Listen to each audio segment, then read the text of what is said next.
Welcome to A edu. और ए edu के हमारे इस यूट्यूब चैनल में आप सभी का स्वागत है। देखिए, काफ़ी दिनों के बाद हम लोग इस यूट्यूब चैनल पर मिल रहे हैं और इसकी वजह थी हमारी शारीरिक अस्वस्थता। तो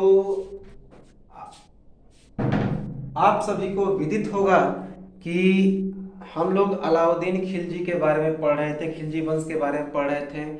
और जब हम लोग उसकी समाप्ति की ओर चल रहे थे तभी अचानक से शारीरिक अस्वस्थता हो गई, तबीयत खराब हो गई और इलाजरत हेतु हमें कुछ दिनों का समय लेना पड़ा। तो उसके लिए हम क्षमा चाहते हैं।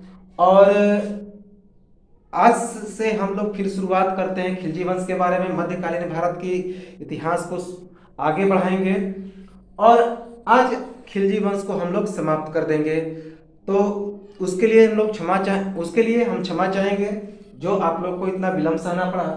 तो चलिए, अब हम लोग खिलजी वंश को आगे बढ़ाते हुए अलाउद्दीन खिलजी के आक्रमण, थोड़ा बहुत जो आक्रमण बचा था उसको समाप्त करेंगे और जो उसके बाद जो आएंगे शासक एक दो, उसको हम लोग समाप्त करके इस खिलजी वंश को पूरी तरह समाप्त कर देंगे। देखिए, सबसे पहले हम लोगों ने बताया था आक्रमण आक्रमण का वो था गुजरात विजय। तो वहां से हम लोग आगे बढ़े थे और दक्षिण भारत के अभियान की ओर हम लोग चले थे। तो दक्षिण भारत के अभियान में हम लोगों ने बताया था, हमने ये बताया था कि मलिक काफूर जो था, मलिक काफूर जो एक किन्नर था, वही सबसे प्रमुख दक्षिण भारत का अभियान था, अभियान करने वाला था अलाउद्दीन खिलजी की तरफ से। तो 1309 ईस्वी में, नवंबर 1309 ईस्वी में तेलंगाना के काकतीय वंश के शासक रुद्रदेव की राजधानी वारंगल पर विजय प्राप्त करता है। तो तेलंगाना के काकतीय वंश के शासक रुद्रदेव, जिसकी राजधानी थी वारंगल, वहां पे विजय प्राप्त करता है कौन? मलिक काफूर। किसके आदेश से? तो अलाउद्दीन खिलजी के आदेश से। और वहां पर हीरा की खानों के जिले असीरगढ़, जिसे मेरागढ़ भी कहा जाता है, के मार्ग से तेलंगाना में प्रवेश करता है। तो मलिक काफूर वारंगल विजय के लिए हीरा का खान, एक असीरगढ़ नाम का जिला है जिसे मेरागढ़ भी कहते हैं, तो वह हीरा के खानों के लिए प्रसिद्ध है। तो उसी के मार्ग से मलिक काफूर तेलंगाना में प्रवेश करता है। मलिक काफूर की रास्ते में रामचंद्र देव द्वारा सहायता। तो रास्ते में जब वह वारंगल की तरफ बढ़ता है तो रास्ते में रामचंद्र देव उसकी सहायता करता है। 1310 ईस्वी में वारंगल में प्रवेश करता है कौन? मलिक काफूर। तो मलिक काफूर 1310 ईस्वी में वारंगल में प्रवेश करता है। प्रताप रुद्रदेव का अपने सोने की मूर्ति बनवाकर और गले में जंजीर डालकर मलिक काफूर के समक्ष आत्मसमर्पण किया जाता है और 100 हाथी, 700 घोड़े, अपार धनराशि एवं वार्षिक कर देने के वायदे के साथ। तो 1310 ईस्वी में जब वारंगल में प्रवेश करता है तो वहां पे विजय प्राप्त करता है मलिक काफूर। और वहां का जो राजा था प्रताप रुद्रदेव, वह अपने सोने की मूर्ति बनवाता है और साथ ही साथ स्वयं के गले में एक जंजीर डाल देता है और मलिक काफूर के समक्ष आत्मसमर्पण कर देता है। कौन? रुद्र प्रताप देव। और यह भी वादा करता है कि वह 100 हाथी, 700 घोड़े और अपार धन संपत्ति के साथ वार्षिक कर भी अलाउद्दीन खिलजी को देगा। तो ये तो था तेलंगाना पर अलाउद्दीन खिलजी की विजय, मलिक काफूर की विजय। 1310 ईस्वी में होयसल के शासक बल्लाल देव द्वितीय के विरुद्ध उसकी राजधानी द्वार समुद्र पर मलिक काफूर का हमला। तो 1310 ईस्वी में मलिक काफूर का अभियान कहां पे होता है? होयसल के शासक बल्लाल देव द्वितीय के विरुद्ध। उसकी राजधानी कौन सी थी? द्वार समुद्र। और वहां पर वह विजय प्राप्त करता है। 1311 ईस्वी में अलाउद्दीन खिलजी के समक्ष बल्लाल द्वितीय की अधीनता स्वीकार की जाती है। तो जब 1310 ईस्वी में होयसल के शासक बल्लाल देव द्वितीय के विरुद्ध उसकी राजधानी द्वार समुद्र पर मलिक काफूर की हमला होती है। तो 1311 ईस्वी में अलाउद्दीन खिलजी के समक्ष बल्लाल देव द्वितीय अपने आप को आत्मसमर्पित कर देता है। उसके बाद माबर के अभियान में बल्लाल देव द्वारा मलिक काफूर की सहायता भी की जाती है। तो जब माबर के अभियान में अलाउद्दीन खिलजी मलिक काफूर पहुंचता है तो बल्लाल देव द्वितीय उसकी सहायता भी करता है। बल्लाल देव को एक मुकुट, एक छत्र एवं 10 लाख टंके की थैली भेंट करता है। तो जो बल्लाल देव था उसको इस मलिक काफूर की सहायता जब करता है माबर के अभियान में, कौन? बल्लाल देव द्वितीय, तो इससे प्रसन्न होकर जो अलाउद्दीन खिलजी था बल्लाल देव द्वितीय को एक मुकुट, एक छत्र और 10 लाख टंके यानी कि सिक्का, टंके की थैली भेंट करता है। 1311 ईस्वी में पांड्य शासक वीर पांड्य पर मलिक काफूर की विजय होती है। तो 1311 ईस्वी में मलिक काफूर किस पर विजय प्राप्त करता है? तो पांड्य शासक वीर पांड्य पर। और 1313 ईस्वी में मलिक काफूर और साथ ही साथ अलाउद्दीन खिलजी की दक्षिण भारत की, या फिर यूं कहें कि सबसे अंतिम आक्रमण थी। कौन? देवगिरी के शासक शंकरदेव। शंकरदेव क्या था? तो यह एक यादव शासक था। तो आप लोग याद रखेंगे कि ये जो शंकरदेव था यह एक यादव शासक था, याद रखेंगे, यादव शासक। तो ये था अलाउद्दीन खिलजी की अंतिम विजय, मलिक काफूर की दक्षिण भारत की अंतिम विजय। तो इस प्रकार ये समाप्त होता है अलाउद्दीन खिलजी। 2 जनवरी 1316 ईस्वी को इसे कोढ़ रोग, जिसे कुष्ठ भी कहते हैं, जलोदर रोग भी कहते हैं, उसकी कारण इसकी मृत्यु हो जाती है और कुतुब मीनार परिसर दिल्ली में इसका मकबरा यानी इसको दफन किया जाता है।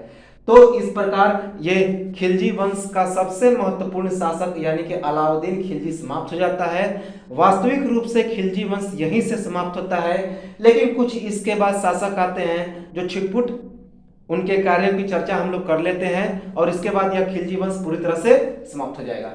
देखिए, इसकी मृत्यु के बाद, अलाउद्दीन खिलजी की मृत्यु के बाद उसका पुत्र, अलाउद्दीन खिलजी का पुत्र जिसका नाम था मुबारक शाह खिलजी, याद रखेंगे, मुबारक शाह खिलजी या उसे मुबारक खिलजी भी कहते हैं, 4 वर्ष शासन करता है 1316 ईस्वी से लेकर 1320 ईस्वी तक। लेकिन उससे पहले उसका एक और पुत्र था जिसका नाम था शिहाबुद्दीन उमर। तो अलाउद्दीन खिलजी के बाद शिहाबुद्दीन उमर 1316 ईस्वी में गद्दी पर बैठता है। हालांकि इसे इसलिए नहीं देखा जाता है क्योंकि महज यह 5 से 6 वर्ष का ही था, तो यह मात्र 35 दिन शासन करता है।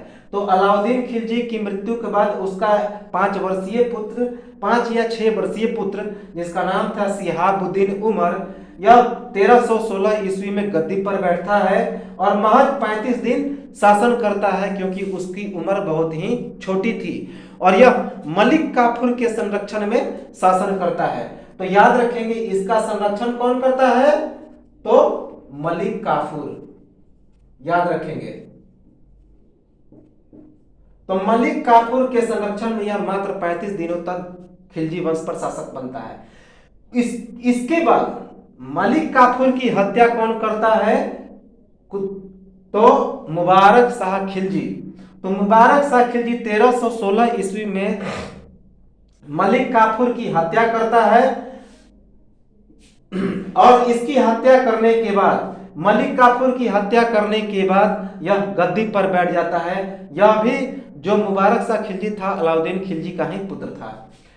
1316 से 1320 ईस्वी तक यह 4 वर्षों तक खिलजी वंश का शासक होता है। यह स्वयं को खलीफा कहा तथा मलिक काफूर की हत्या किया, अभी हमने आपको बताया। उसके बाद यह स्त्री वस्त्र पहनता था। तो यह जो था स्त्री वस्त्र पहनकर अपने दरबार में घूमता था। स्त्री और पुरुष को नग्न अवस्था में देखना इसे काफी पसंद था। इसका अन्य नाम था अल इमाम, उल इमाम और खिलाफत उल अह। तो यह कौन कौन से नाम से प्रसिद्ध था? अल इमाम, उल इमाम और खिलाफत उल अह, क्योंकि इसने स्वयं को खलीफा भी कहा था।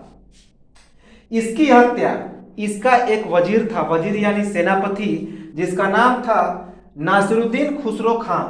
तो नासिरुद्दीन खुसरो खां के द्वारा 15 अप्रैल 1320 ईस्वी को मुबारक शाह खिलजी की हत्या कर दी जाती है। याद रखेंगे, नासिरुद्दीन खुसरो का के द्वारा इसकी हत्या कर दी जाती है। कुतुबुद्दीन मुबारक खिलजी, कुतुबुद्दीन मुबारक शाह खिलजी का शासनकाल हम लोग थोड़ा बहुत देख लें। देवगिरी के शासक हरपाल देव पर यह विजय प्राप्त करता है। तो याद रखेंगे कि जो कुतुबुद्दीन मुबारक शाह खिलजी था वह देवगिरी के शासक हरपाल देव पर विजय प्राप्त करता है। यह गुजरात का भी विजय प्राप्त करता है। सैनिकों को 6 माह का अग्रिम वेतन दिया। याद रखेंगे, यह बहुत ही इंपॉर्टेंट फैक्ट है कि सैनिकों को 6 माह का अग्रिम वेतन देने वाला शासक कौन था? तो वो था कुतुबुद्दीन मुबारक शाह खिलजी। मुबारक शाह खिलजी का पूरा नाम था कुतुबुद्दीन मुबारक शाह खिलजी। याद रखेंगे। अलाउद्दीन खिलजी की कठोर दंड व्यवस्था तथा बाजार नियंत्रण व्यवस्था की इसने समाप्ति की। यह इंपॉर्टेंट फैक्ट है कि अलाउद्दीन खिलजी के द्वारा जो बाजार मूल्य नियंत्रण प्रणाली की शुरुआत की गई थी और कठोर दंड प्रणाली की शुरुआत की गई थी, उसे समाप्त किसने किया? तो कुतुबुद्दीन मुबारक शाह खिलजी ने। अपने को इस्लाम धर्म का सर्वोच्च प्रधान तथा स्वर्ग तथा पृथ्वी का अधिपति कहा। तो अपने आप को इस्लाम धर्म का सर्वोच्च प्रधान कहा किसने? मुबारक शाह खिलजी ने। तथा स्वर्ग तथा पृथ्वी का अधिपति भी कहा, यानी स्वामी। वह अपने आप को स्वर्ग और पृथ्वी का स्वामी भी कहा।